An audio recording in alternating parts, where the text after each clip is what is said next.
Hi, everyone. I'm Kristin Judge, the CEO and founder of the Cybercrime Support Network. It is Cyber Threat Thursday, our third one. Very excited to have two incredible guests on here and talk about a Cybersecurity Awareness Month event that's coming up that we're partnering on. So let's get right to it. I want to have my guests introduce themselves. Lisa, would you start? Sure. Good morning or good afternoon, depending on where you are. Lisa Tassara, I'm a managing director with Charles Schwab. Great, thank you. And Tim? Hi, I'm Tim Rouse. Thanks for having me, Kristin. I'm the executive director of the Spark Institute. I'm sure you're all familiar with Schwab. Schwab's a member of our organization. We are the Association for the U.S. Retirement Industry. Thank you so much. And you know, we worry a lot about the retirement accounts of seniors and others that are being impacted by cybercrime. So this is really an area that CSN wants to focus on and make sure that we're getting good information out there. So to that point, we met Lisa and Tim based on some work that they're doing at Spark. I'd love to have you share with us, Tim, you know, sort of how we found each other and why we're working together on an event coming up on October 28th. Sure. So Spark, a number of years ago, actually over 4 years ago, we created what we call the Data Security Oversight Board, or DSOB. And the DSOB was, our members have always had a high interest and a high investment in cybersecurity.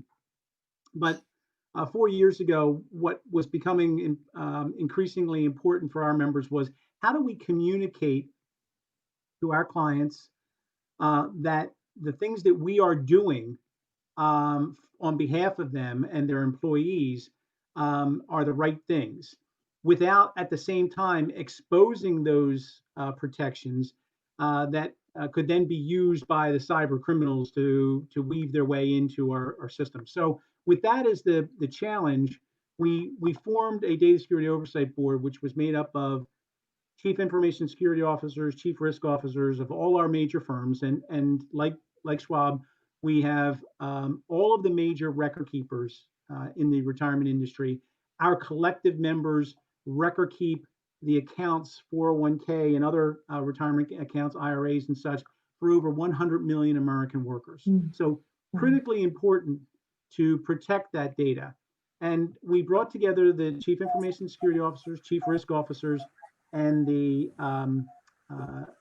consultant community. So the benefits consultant community, such as Willis Towers Watson and Callan and Siegel and others.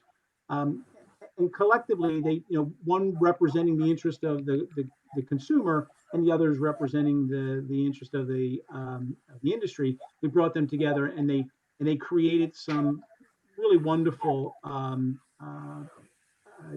procedures for how to measure cybersecurity.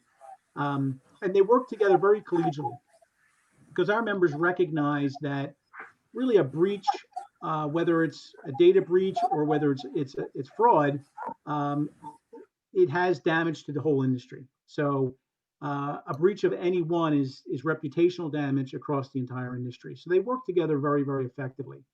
2 years ago, we started looking at fraud prevention because the data has been by and large compromised through well-known breaches such as Equifax and Target and Marriott breaches and such, that in the past it was all about protecting data, and now our members have shifted some of their focus now to, they've got the data, they're now trying to use it to actually get into participants' accounts. So we started spending time looking at the actual fraud prevention, and we had a committee, a fraud prevention committee, that developed 13 recommendations across the industry.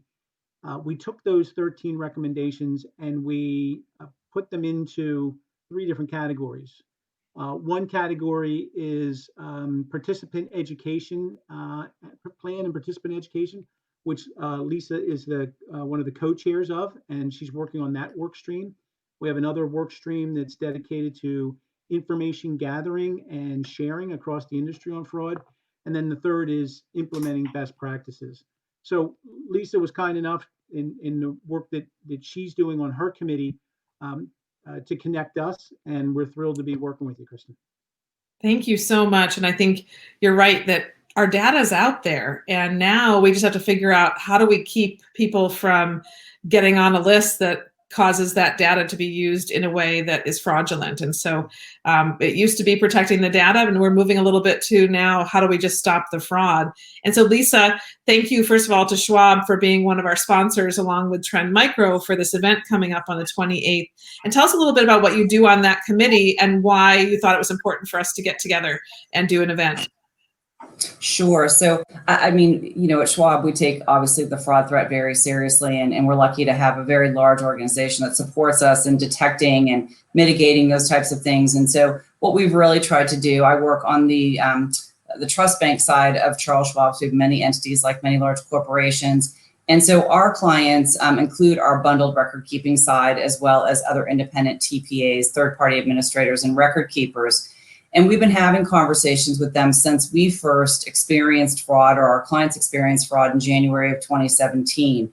So we started an education campaign. We talked about it at all of our high-level board meetings you know, throughout the year, because we just thought it was serious enough that we needed to get everybody involved. And at the time, again, none of us had been exposed to it. We'd kind of been very lucky in that regard. And so we quickly determined that it wasn't a matter of you know, if, but when. And so we feel like now our plan sponsor record keeping community is highly educated. They've done all the right things in terms of detection and mitigation, all the right processes, you know, educating their employees and so on. We really wanted to reach that next level, which is the plan sponsors and their employees or participants.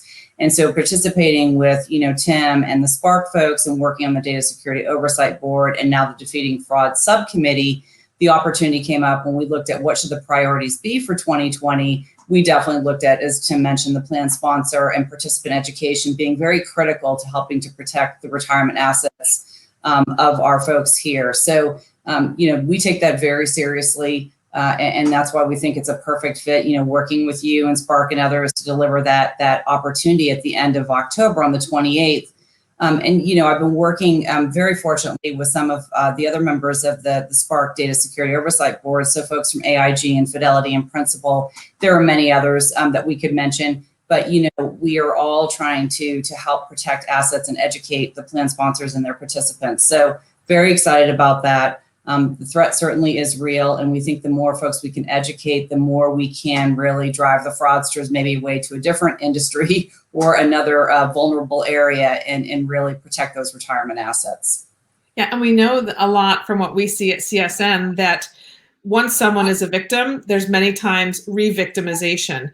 And so what we try and do is catch people on that first victimization, and then get them the education and awareness they need to make sure it doesn't happen again, because they don't usually start by giving away their entire retirement. They give 5,000, then maybe 10,000, but then the next ask is 100,000. So if we can really get to folks when that first crime happens and they're giving away money to a criminal, then I think we can really make a big difference. And that's really what we try and focus on. So bringing our organizations together for this event, I think, is going to be fantastic. We have speakers including Department of Homeland Security, Secret Service coming, Department of Labor, Federal Trade Commission, and then some other nonprofit groups that really focus in this area. So we're looking forward to the discussion on the 28th.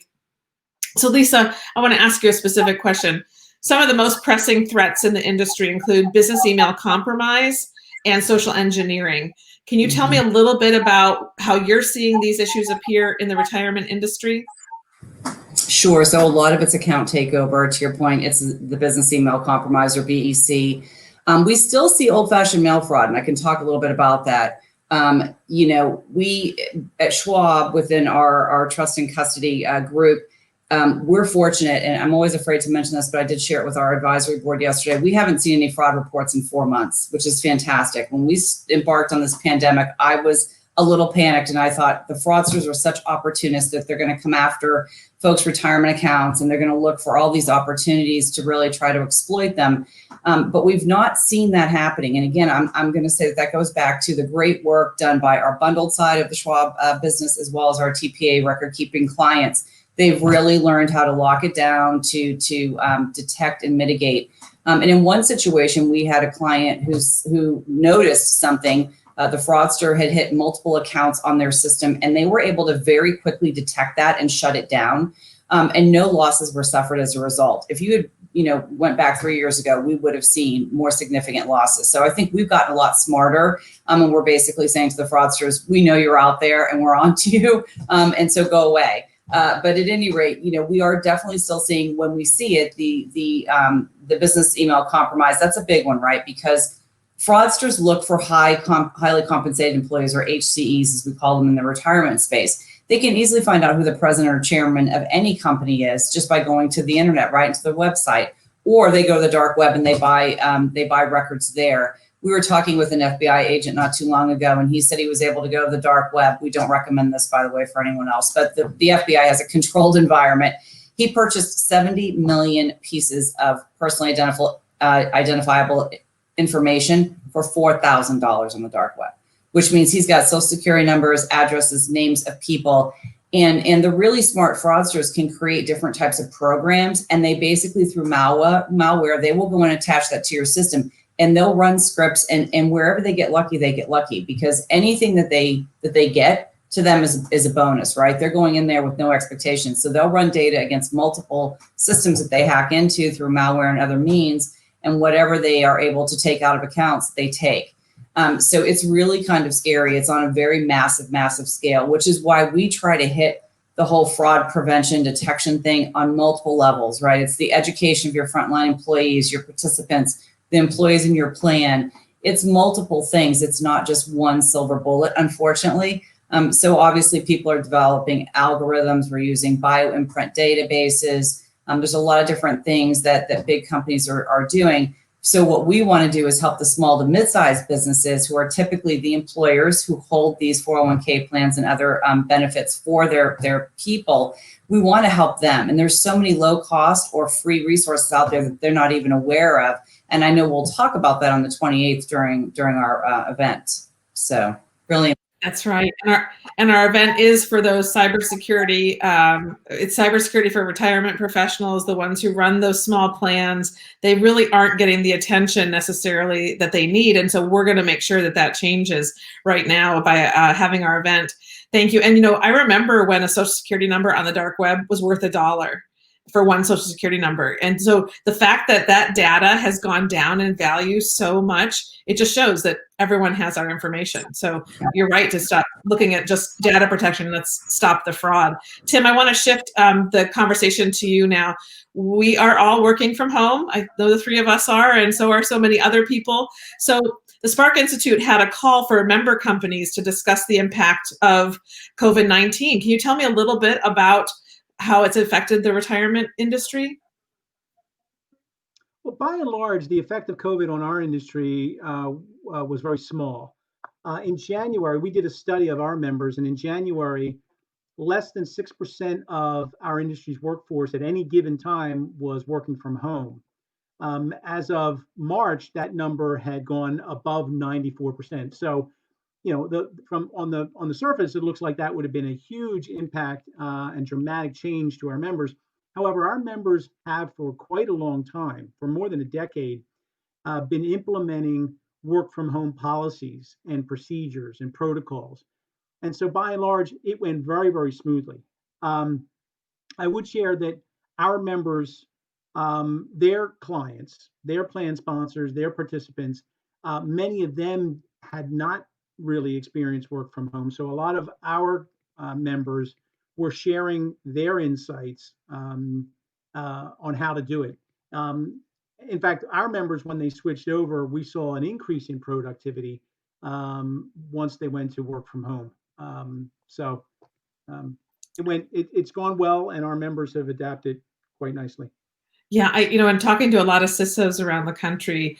Many of them said to me, they just sort of lost March and April for the most part, unfortunately, because there was so much time in transitioning. And to get to 94% from 6% or whatever. That's a big shift, but hopefully now, people have settled and we're protecting our endpoints.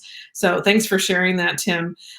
We have a really exciting keynote for the October 28th event. And I know that Taryn, thank you, has posted the link for people that want to register for this no-cost event, thanks to Schwab and Trend Micro. So Tim, would you tell us a little bit about the keynote that we're going to have on October 28th? Sure. So I mentioned previously that we developed a data security oversight board, and we had gone through and created 16 categories for how a plan sponsor or any consumer could evaluate a firm's cybersecurity capabilities. We've socialized that with a lot of the folks on Capitol Hill, particularly with the Department of Homeland Security. They recognized the same thing we recognized very early on, and that is, if you create a standard or even a law or regulation that says you must do these things, well, then the cyber criminal community will just focus in on those things. So we recognize that the diversity of defenses is actually a good thing. It keeps the bad guys at bay. The Department of Labor recognized the same thing and have been working very closely with us. So we're fortunate to have Tim Hauser from the Department of Labor's Employee Benefits Group speaking. They are planning to come out at the end of the year with what's called a field assistance bulletin. And it's not a regulation, but what it is it's essentially a best practice for a plan sponsor in their fiduciary role overseeing the plan, the things that they should be doing. The things that they should be doing to evaluate cybersecurity and to evaluate fraud prevention. And so we're excited to have Tim there to give us their insights and where the department is headed. So we're really looking forward to that. Yeah, thank you. And then we're going to have opening remarks by someone that I admire so much. Congressman Jim Langevin of Rhode Island will be there. And Congressman Langevin not only started the Cybersecurity Congressional Caucus way back 20 years ago before anybody was talking about cyber, but he also was one of the co-chairs for the Cyberspace Solarium Commission. And if anybody wants to see what really the blueprint is for where Congress is going to go on things cybersecurity related, you can take a look at that document. They also did an annex to the Cyberspace Solarium Commission's work, and an annex came out talking about COVID-19 and the impact of that on cybercrime. And we're very excited that in that annex, it mentioned that nonprofits should also be funded to serve cybercrime victims. And one of the templates for a legislative act was the Cybercrime Victim Support Act, and they wrote out what the legislation could look like, and it would utilize organizations like CSN, hopefully, to serve cybercrime victims. We know there's so much stress on companies in the financial sector. Their customer service lines get a lot of calls on all kinds of cybercrime, and that's why we created fraudsupport.org so that people could go there, small businesses and consumers, to click on, I've been a victim of this, and then what are my first steps to take? How do I report, recover, and then reinforce my security so I'm not re-victimized? So we want to make sure people know that fraudsupport.org is there right now to start helping people. And we have some companies that we work with that their customer service line sends people to fraud support after they've taken care of their issue with the financial industry. And then we also have 911 dispatchers that send people to fraud support to get help. So there are resources out there. And I know the most exciting thing for me for our event on October 28th is that we're going to talk to people about free resources. You know, CISA has resources, Secret Service has resources. People are out there to help, and we want to make sure that we give the audience the ability to see what is available and know who's there. So we did talk a little bit about data protection to fraud protection. Anything else either of you, we'll start with Lisa, want to talk about? What should people that are in the retirement industry really be focusing on right now, and what can they learn more at the event? Yeah, again, I think it's just, staying dialed in, as it were. And so, you were talking about the resources available. We just launched with Tim and colleagues a site on Spark where they can also access different resources, again, that are free to them. So, we did that as part of this work that we're doing around, the fraud subcommittee and defeating fraud in the retirement space. I think, again, there's no silver bullet, right? So it's about being hypervigilant. Sometimes we found that our plan sponsors aren't always aware that they are responsible for authenticating all distributions or disbursements out of the employer sponsored plan. And unfortunately, when fraud does occur, the responsibility falls back on them. So I think understanding their responsibilities, but also understanding, to your point, Kristin, there's so many great tools out there. And that's what we're really trying to do, is just get the word out. I don't think enough people are aware of all the support that's there for them and their employees and participants. And so that's what we're really, I think, dedicated to doing, certainly with Spark and these subcommittee work and other things that we're doing across the industry. Yeah, and we have a lot of conversations with organizations like Spark and say, please don't start recreating the wheel. We have a lot of good stuff already. No one has time to recreate resources. There are so many great resources out there. And part of our funding through CISA, we did a gap analysis to find out what is available for small businesses for responding and recovering from a cyber event. And after we did the gap analysis, surprise, there's not a lot for small businesses on how do I respond to an attack. So this year in our funding with CISA, they want us to create the resources that are needed. So we've just hired some subject matter experts who are going to create more resources that can go on fraud support. We'll have a searchable directory there. And we're just really excited to be able to supplement the great work that you're doing. Tim, any thing you wanted to add here about really what people should be looking for and what are top of mind for Spark? No, I think Lisa has summed it up perfectly. Again, going back to an earlier comment, the real shift now is it continues to be a big focus and a lot of resources spent to protect data, but we're also now shifting a lot of the focus on how to now protect the participants and plan sponsors' accounts themselves. So. Yeah, so important to have organizations like Spark Institute that bring together people who are technically competitors, but they sit at the same table because together we're all fighting the same fraudsters and the same criminals. And so we see that at CSN too. We have Google and Microsoft, AT&T and Comcast all sitting together. And that's really what I love about the field of cybersecurity, is that competitors come together and we all fight the adversary at the same time. And that's what makes us strong. So I want to give a plug one more time.